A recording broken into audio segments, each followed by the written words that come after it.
Welcome to Under One Roof MTL, where we are demystifying home ownership 1 week at a time. Guys, it's finally summer in Montreal. Summer has entered the chat, as it were. Nice and warm week, and we've got more warm weeks ahead. Let's start with a quick roundtable of everybody who's here. As usual, Martin Spalding from Fred and Martin Mortgages. Good afternoon, Martin. How are you? I'm very well, and I agree because next weekend is Grand Prix, and Ooh. Grand Prix is traditionally kickoff to summer in Montreal. It is. Let's hope for good weather because I feel like the last few years it's rained on Grand Prix Day, which is Yeah, no makes for a bueno. good race, though. Makes for a good race. Yes, not so good for the bars and restaurants who want their terraces full that weekend, which is important for the city's economy, very much so. Also, here is LJ Aguinaga of LJ Realties. Hi, LJ. How's it going? Okay, let's get to our trivia question of the week brought to you by Felix and Norton Cookies. You should visit their store, by the way, at Blue Haven Shopping Center, 3705 St. John's Boulevard in DDO. A friend of mine recently was like, "Isn't there a Felix and Norton on the West Island?" I was like, "Yes, in the Blue Haven Shopping Center, 3705 St. John's Boulevard in DDO." She's like, "How do you have that information memorized?" Well, I say it every week. If you think you know the answer, text us 514-790-0800. The first one through will receive delicious cookies from Felix and Norton delivered straight to their door. Our question this week, what does the term APR stand for? 514-790-0800. Should I give the hint or do you think it's easy enough? Yeah, I'll give him a hint. Give them a hint. Okay, so what does the term APR stand for? Our hint is it's the total cost of borrowing, including the interest and fees, expressed as a percentage. So what does APR stand for? 514-790-0800. What is in the news this week? Reaction, guys. Bank of Canada interest rate announcement. The announcement was that there is no announcement. Basically, they're holding steady, no increase, no decrease. What do you think, Martin? Was this the right move? Was it the right move? I mean, was it the right move for our clients? Was it the right move for Fred and I? If we were being selfish, I would say no. But I think that the Bank of Canada is playing wait and see. There was an interesting quote. It said, the economy is softer, but not sharply weaker. So there's a lot of still uncertainty in the air. U.S. trade policies, new tariffs on Canadian steel and aluminum. These were quoted as major risks to the Canadian economy. There are two forces working against each other because first quarter, the economy looks strong, but that was mostly because businesses were rushing out to export goods and to build up inventories before the tariffs hit. Worth pointing out, inflation is still a concern. And then the other force that was working against the economy is unemployment is starting to rise. So I think things will flush out. The next announcement is July 30th, and I think that we will have a better line of sight as to what's really taking place in the Canadian economy. We'll see if Carney gets together with Trump, see if we can strike a deal. But if I was a betting man, I said that last Wednesday we would see a 25 basis points reduction. I'm gonna hedge again, and I'm gonna say in July we're gonna see a 25 basis points reduction. Okay. LJ, what do you think? Are they going to hold steady for the next announcement this summer, or do you think that Martin's right? To be honest, at this point, I think it's anyone's guess, right? We have changes happening every single day. I mean, Tesla went through a roller coaster this past week. There's now Elon and Trump going at it. Every day, we don't know what we're going to see. I even read an article about uh, there's an acronym they put together for Trump now, basically, where Taco? you heard about TACO?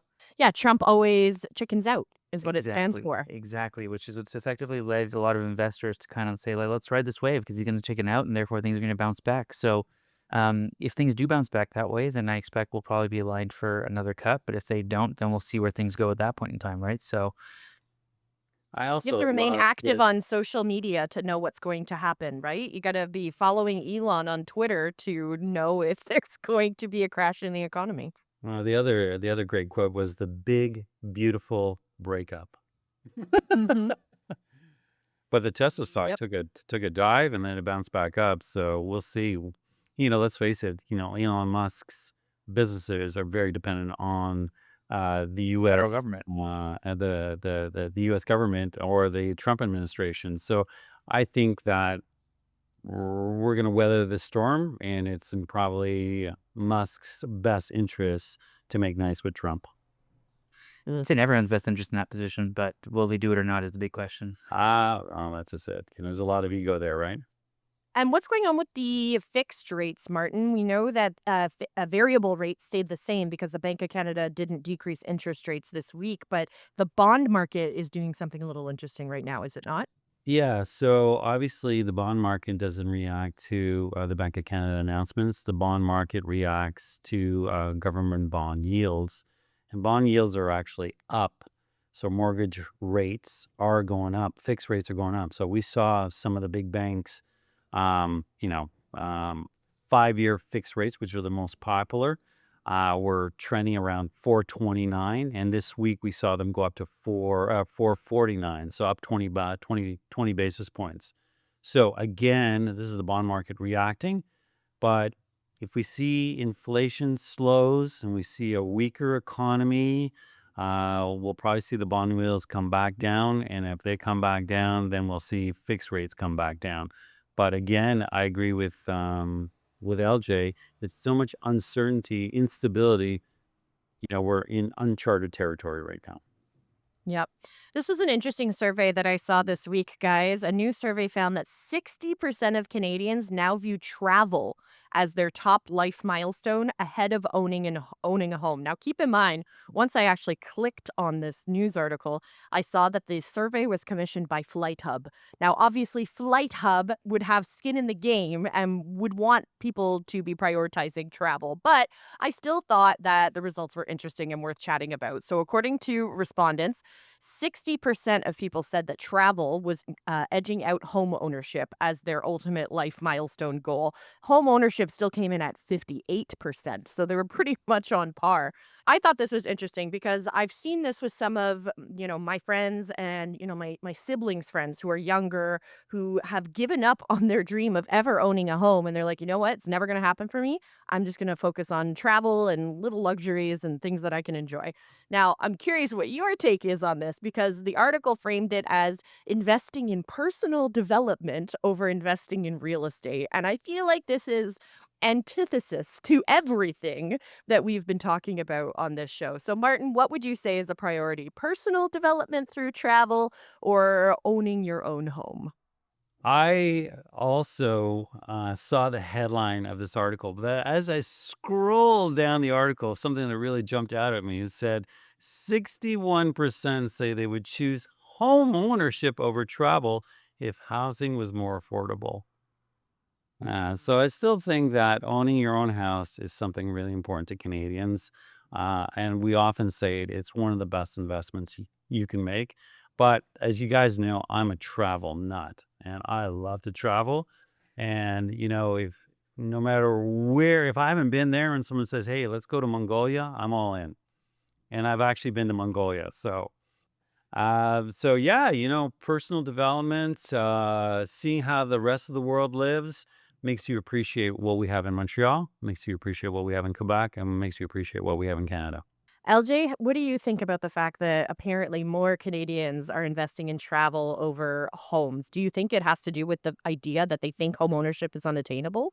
I think that's definitely part of it. I remember I was in Greece a couple years back. It kind of ties into this, and we were talking to wherever we'd go, the wait staff, the bar staff, etc. We had conversations with them, and I was always trying to find out what their bigger plans were. Because a lot of them were quite young. They were early 20s, kind of mid 20s, some going even to the 30s, and it was always the tone that I got from everybody, whether they were working at the gas station or the bakery or any of these things, was my salary is 400 euros a month, maybe 450 if you're lucky, and we're talking about a European country, and it was very much the notion of this is what we're going to do for the rest of our lives, and there's really no way out, and there's no kind of uh, aspirations of something bigger. This is what the country has given us. This is what we can do, and that's it. That's all.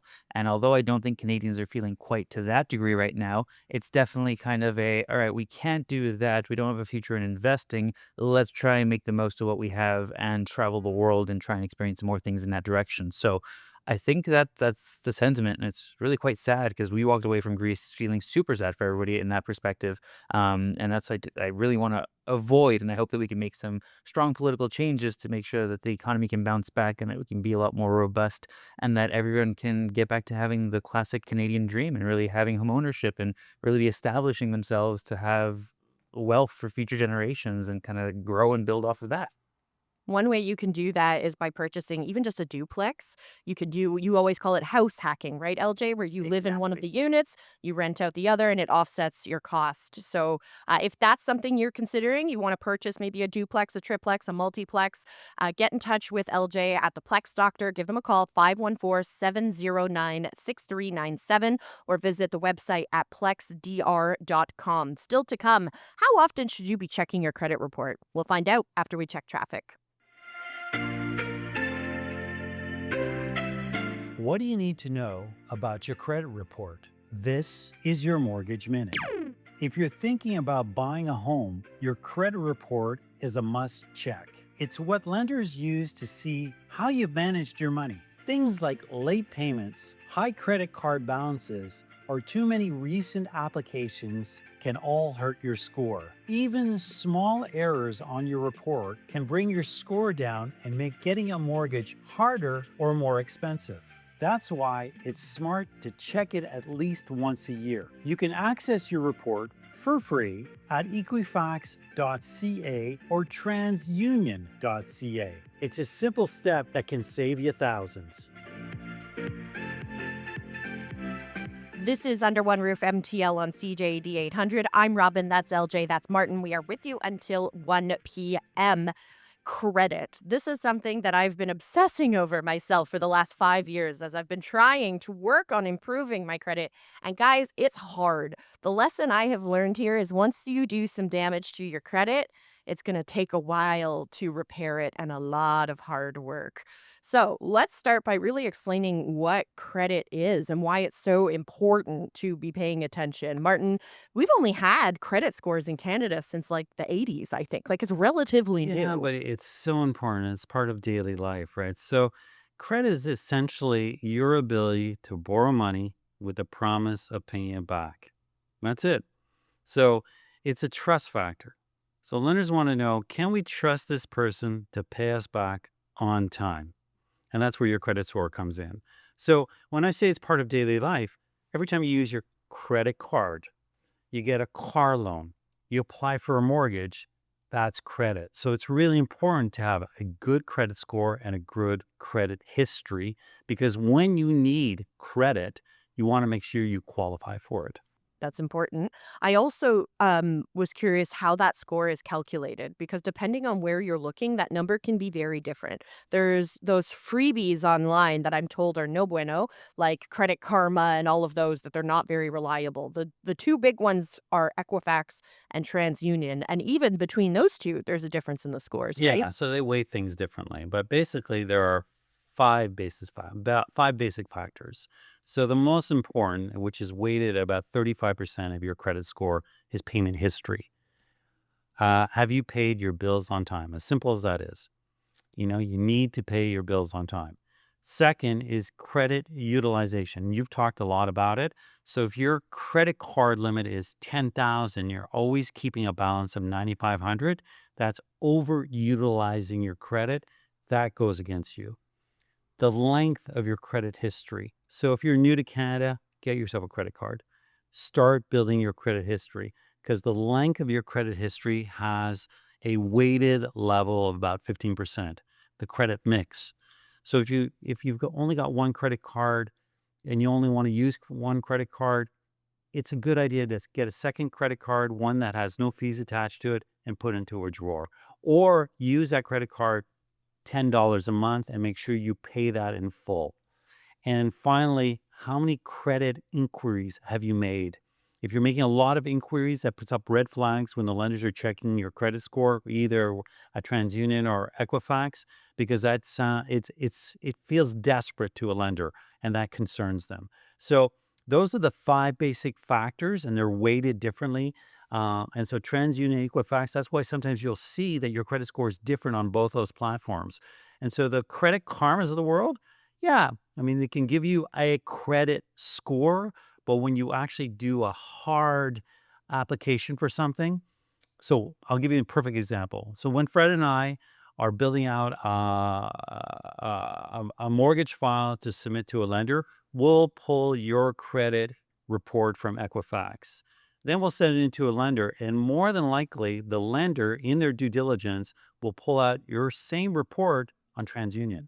And then they'll compare the two because the data that both collect, and all lenders don't report to both, could be different. So just because we see everything free and clear on Equifax, there may be some surprises on TransUnion. And why am I bringing this up? Because you just mentioned how often should you check your credit report on a yearly basis?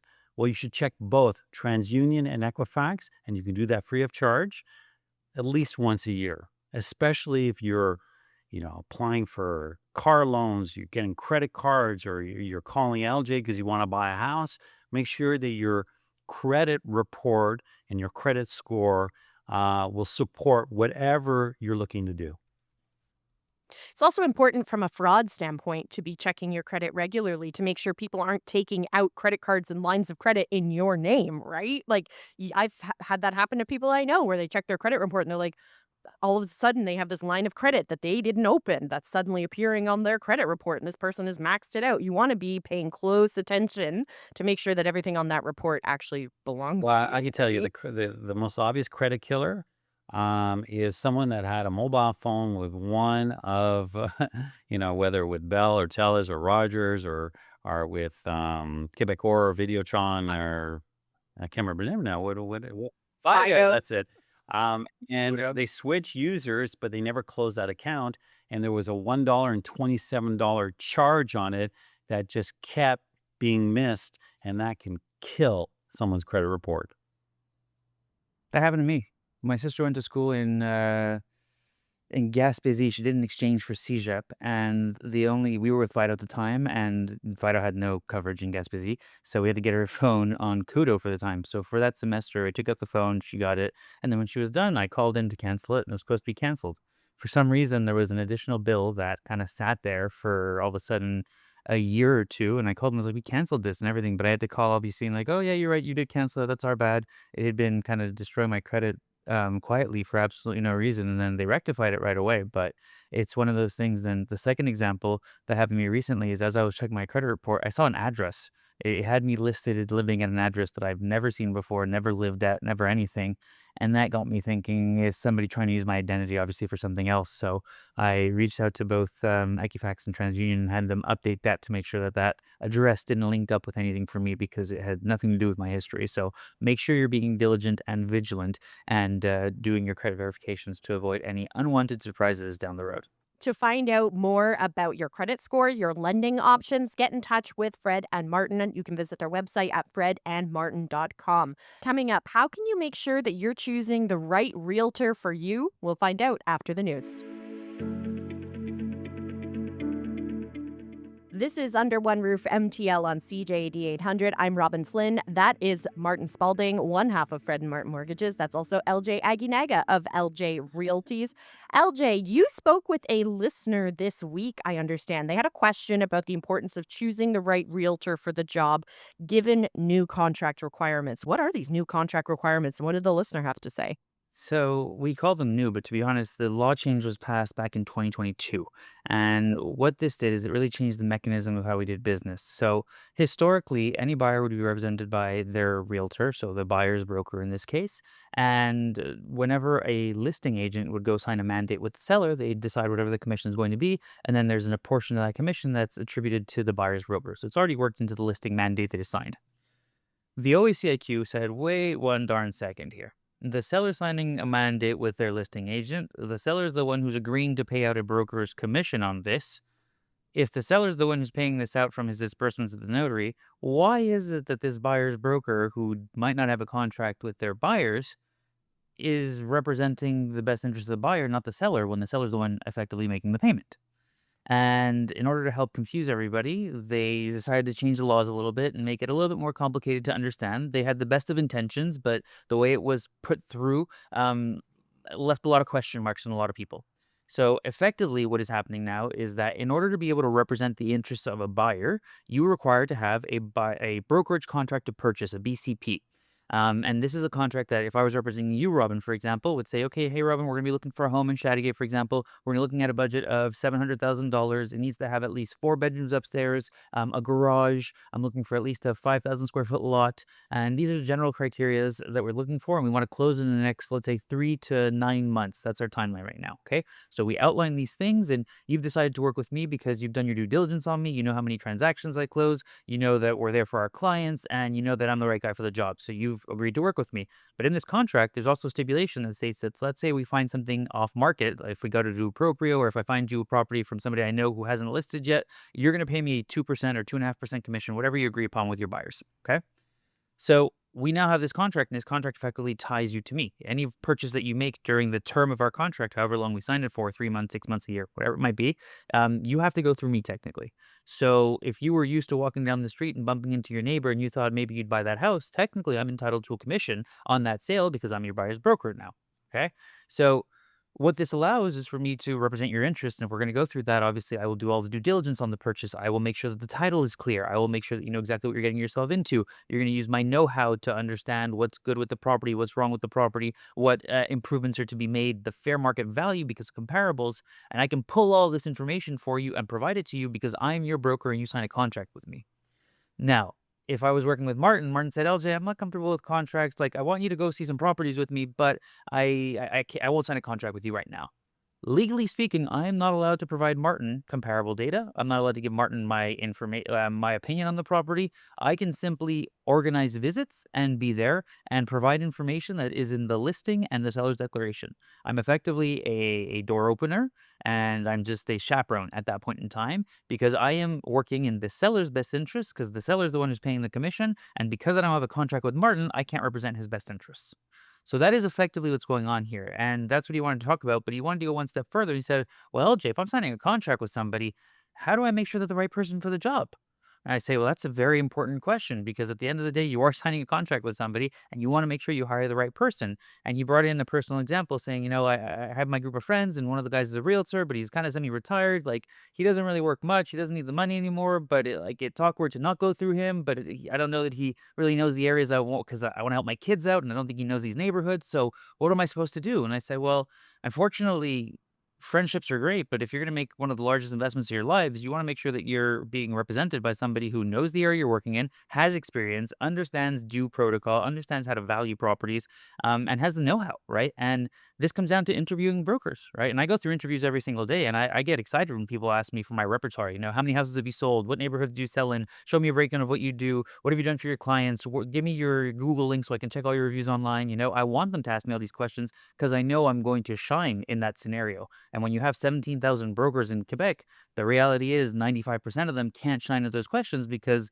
they don't have the experience, they don't have the data, they're not organized, they can't put that together. But it comes down to interviewing the broker you're going to be working with to make sure that they're going to provide the best experience and have the most know how for what you're looking to do because this is a very large investment. It's a very large decision, and you want to have the right team on your side, right? And it starts with the realtor in that sense. You need to make sure you have the right mortgage team on your side, and then the inspectors, the notaries, the contractors, the land surveyors, kind of everybody else who comes to be part of the real estate purchase journey. You want to make sure they're there. And the right realtor, to be honest, will usually have a lot of references for you for those other people to make sure you've got a dream team coming to work for you and represent your best interests. So that was the question we got. I thought it was an excellent question. I wanted to kind of open up what this change was and what it is because still today, most people are confused with how it is and why it is. So So with these new requirements, semi-new, they've been in place for 3 years, has this changed the way people are actually contacting brokers? Are people reticent to sign contracts and Some agreements? people some people are reticent. There's definitely some people who do that who are reticent, but um, e- because of the misinformation that we've seen in the workplace, even a lot of realtors are confused by it. The caller mentioned to me that he went to an open house. And an open house is generally you're open. You don't have to go with your broker technically, as long as your broker reaches out beforehand. And this broker did not allow him to enter the home initially. He said, "Oh, where's your broker? He hasn't reached out. I don't know who you are." And he said, "Well, you're hosting an open house." She's like, "Yeah, but." I don't know, you might be casing the house to steal from it. And I was very surprised with that answer to somebody, when I spoke to him, like, and I haven't met this listener, but he sounded very professional. He sounded very well put together. He's a 55-year-old gentleman who's been a CPA his entire life. It's not exactly the experience I would have had interacting with him, nevertheless, but people are reticent to represent both sides of the transaction, because you're not allowed to represent both sides of the transaction. This is where it gets even more complicated. I cannot have a listing mandate where I'm representing the seller and then also represent the buyer, because I can't legally represent both sides of it. It'd be a conflict of interest. I can't represent Robin and Martin on the same transaction. It doesn't work.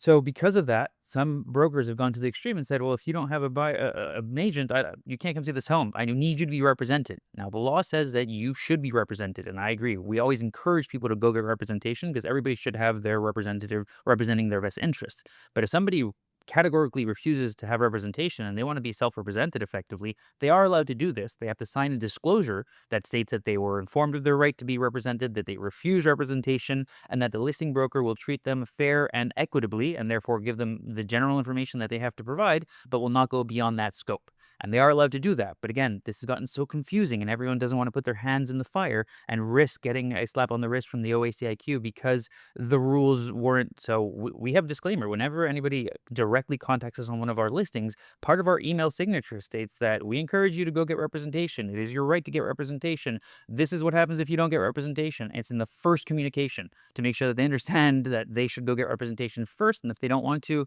no problem. We'll show them the property, but that this is their right. It's interesting that they call it an open house, but that somebody wouldn't actually have it open to anyone who wanted to come check it out. It's not an open house if it's by appointment only, right? Correct, correct. And this is where everybody, because there's regulations, but everything is a little bit loose in a certain sense. We're used to using vocabulary that means one thing. Other people are now trying to make that vocabulary mean something else. And it's creating confusion, is the reality, right? Again, with 17,000 brokers in the province of Quebec, there's going to be some confusion somewhere along the way. What are the right questions to ask to actually figure out if you're working with the right realtor for the job? You mentioned checking out their Google reviews. What are some other things you should do in terms of your own due diligence?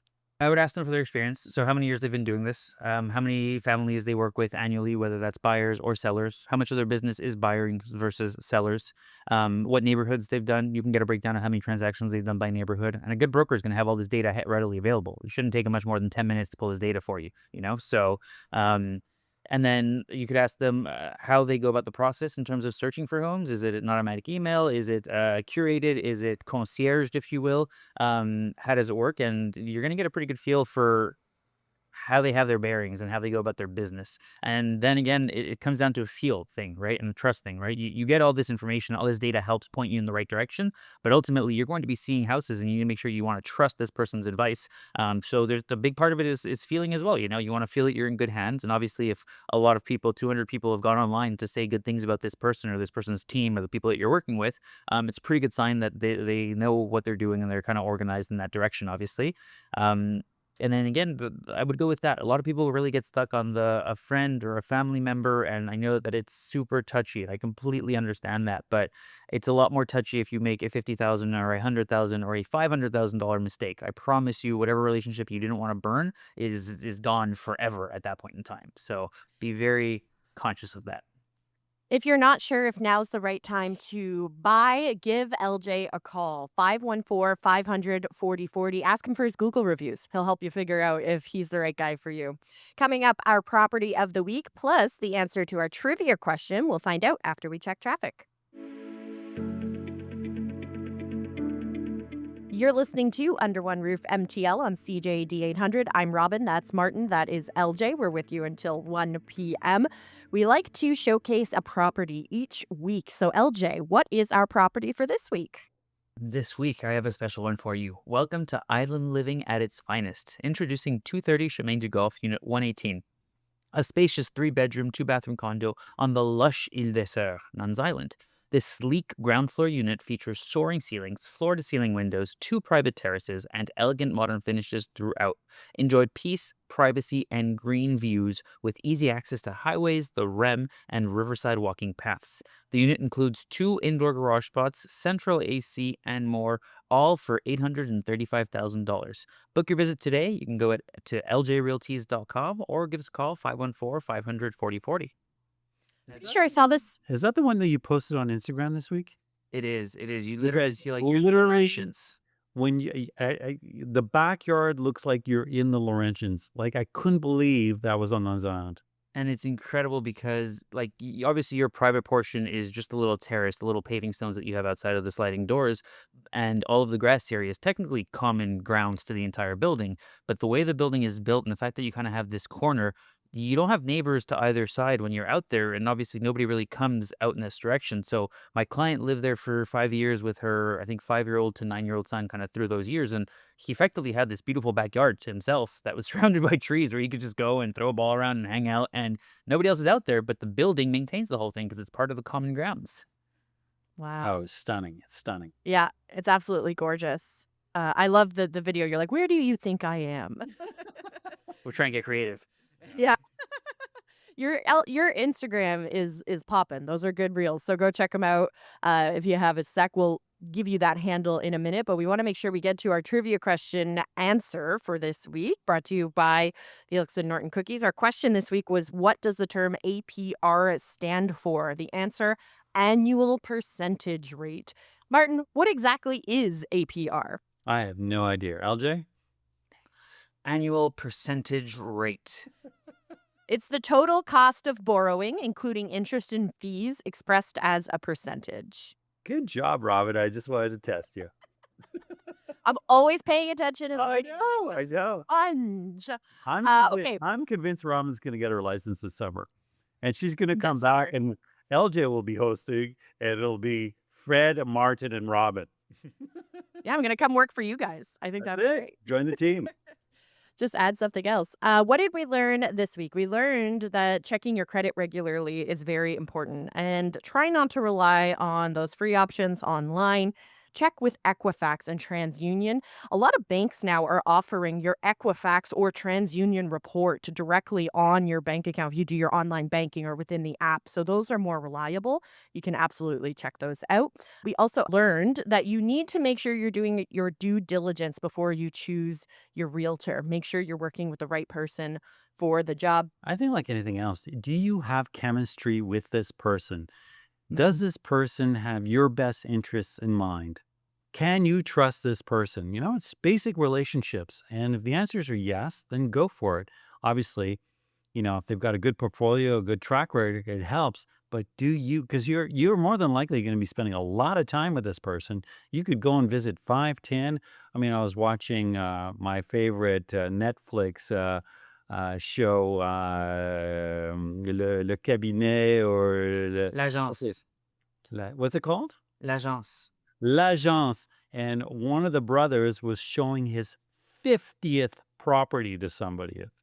So if you're a real estate agent, you could spend a lot of time with this person. And if you're a client, you could be spending a lot of time with your real estate agent. So make sure you have chemistry with that person. That is pretty much it for us for this week. We will be back next Sunday at 12 p.m. right here on CJD 800. In the meantime, to learn more about us and the show, you can visit our website, underoneroofmtl.com. You can also get in touch with LJ, Fred, and Martin individually. LJ, where do people go to reach you?